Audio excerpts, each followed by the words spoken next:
Hi everyone, it's Shannon. Welcome back to my channel. I have another Dollar Tree Easter project for you today, and I'm excited to share it with you. So let's go ahead and get started. All right, so let's jump right into looking at the supplies that you'll need for this project. And the first three are from the Dollar Tree. So the main thing that you'll need is this wreath, this Easter bunny wreath. You'll need some craft paper on a roll, some tissue paper, and it doesn't matter what color it is because you're not going to see it. You could also use newspaper if you have that on hand. I didn't, so I grabbed some tissue paper. The other things that you'll need are a design here, and I shared with you this charcoal transfer technique in a previous video, and I will link that here up in the iCards for you to check out if you like to see that video. It was a Dunn Dollar Tree hack video, so you can see more about that there, but we're going to reuse that technique today. So this is a design I just printed on the computer on regular printer paper. I have a charcoal, an ink pen, a Sharpie, some scissors, my hot glue gun and glue sticks. You'll need some tape, some ribbon, and some jute, and that's all we're going to need to get started. So the first thing we're going to do to create this bunny wall hanger is I'm going to unroll this craft paper and double it up. So we're going to cut two out at the same time. This wreath form is just basically going to be our tracing template. So we're not actually going to use this, just for the outline. So you could freehand this too if you like, but for $1, I thought that wasn't too bad for a stencil basically. So I'm going to have a pen to trace around the bunny. I'm going to trace about a ½ an inch or so wider, just so I have some extra room, and then I'm going to cut it even wider than that, just so I have plenty of room to work with on the craft paper.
All right, so I have both of the pieces cut out now, and now I want to add this design to the front because I think that'd be really, really cute. You could put an initial on there, you could put a different message on there, you could put welcome on there. So many different things you can personalize this with. And what we're going to use for that is our charcoal, ink pen, and Sharpie marker to transfer the design onto our craft paper. All right, so I'm just gonna quickly go through this with you since I went into more detail in that last video that I was telling you about earlier. So all you have to do is flip your design over and take your charcoal and run it where you can see through the paper where your design is on the front. And you just wanna make sure that you get plenty of the charcoal on there so that it will transfer nicely for you. And now we're going to place our design on the craft paper. I'm going to put mine centered on the belly here, and I don't want to do it this way just because I feel like by the time I get it all glued it may not be straight anyway, so I'm going to offset it just to sort of save me the headache of having it offset when I don't want it offset. So now that I have it where I want it, I'm going to take a little bit of painter's tape just to keep it held down while I'm working on it. You don't want a lot of tape because it'll peel your craft paper back up with it, so just a little bit to keep it in place. And now the secret is to doing this is to not put your hands down all over and rub that charcoal onto the craft paper. So you want to try to keep your hands and wrists off there. And what I'm going to do is actually trace the outside of the design because I'm going to fill it in with the Sharpie. So I'm just gonna take my time doing this, pressing down firmly so that it transfers the charcoal onto the paper underneath. So I'm gonna go ahead and speed this up for you so you can see as I go, and then I'll fill it in with a Sharpie.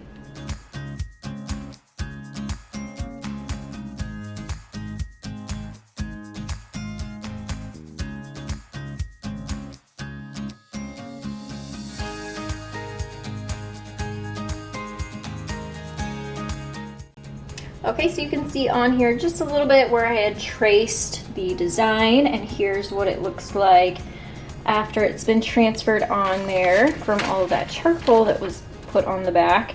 And like I said, now I'm going to use my Sharpie to fill this all in. I like this one because it's double-ended, so it has a fine tip and then the extra fine tip, so you can kind of get into those sort of smaller spaces if you need to. So I like this one, having it on hand.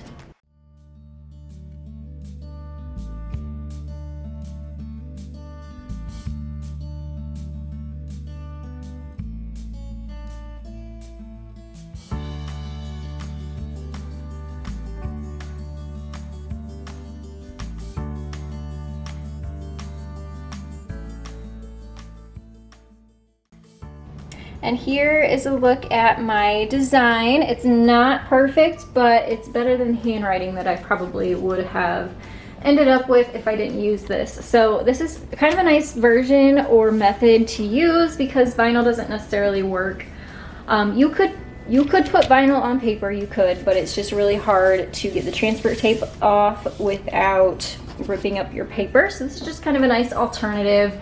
And now we're gonna start putting the bunny together. So this is the one I started with, and I'm gonna use hot glue to just follow the line that I drew. I'm gonna do the ears first. So I'm gonna hot glue here, put this guy on top, and then I'm gonna start stuffing the ears with the tissue paper, and I'm gonna work my way down. I don't wanna glue the whole thing because I'm afraid I'm going to rip it. So we're gonna start with the ears, then do the head, and then do the body.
And here is our bunny, all fluffy looking now. And I did leave a little opening, well, probably a good sized opening, at least 6 inches here at the bottom to stuff the rest of it before I closed it up with some more glue. So now I'm just gonna use my scissors and kind of go around the edges to clean it up because it's a little bit off. You could also take your scissors and like snip it so it looks fringed around the edges. I think that would be really cute.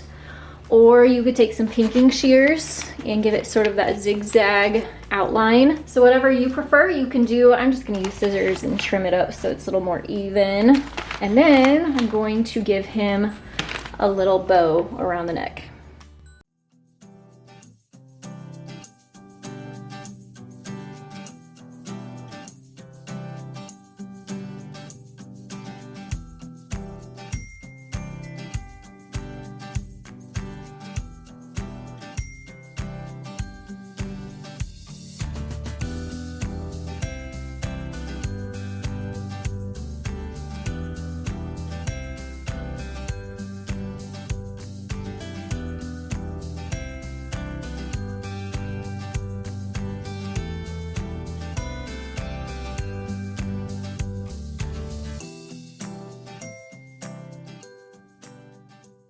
And here's the bow. I got the ribbon from Hobby Lobby. It does not have any of the wire in it, which I like.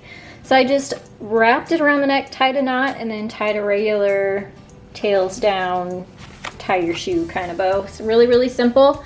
And now I want to give it a little bit of a hanger on the back. So I'm just going to hot glue some jute on the back side on two ends. That way I'll have a little hanger in the middle.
Thank you all so much for joining me for today's tutorial. I thought it turned out super cute, and I love that you can really personalize this and give it a twist so that it matches your home and your own style. Let me know down in the comments below, how would you personalize yours?